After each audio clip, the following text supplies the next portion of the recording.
কার কাছে? হযরত উমর ফারুক রাদিয়াল্লাহু তাআলা আনহুর ফারুক আজমের কাছে যাই। ফারুক আজমের ইহুদি বলে, দেখেন ভাই, আবু বকরের চাইতে তার উমর বড় বিচারক না, আর আবু বকরের চাইতে নবীর চাইতে তো হযরতে আবু বকর তার বড় বিচারক না।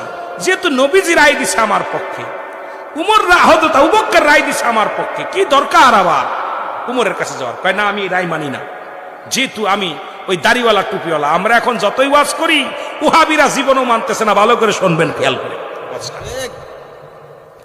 ভালো করে শুনবেন, এটা মানি না, চলেন যাই তালি করে।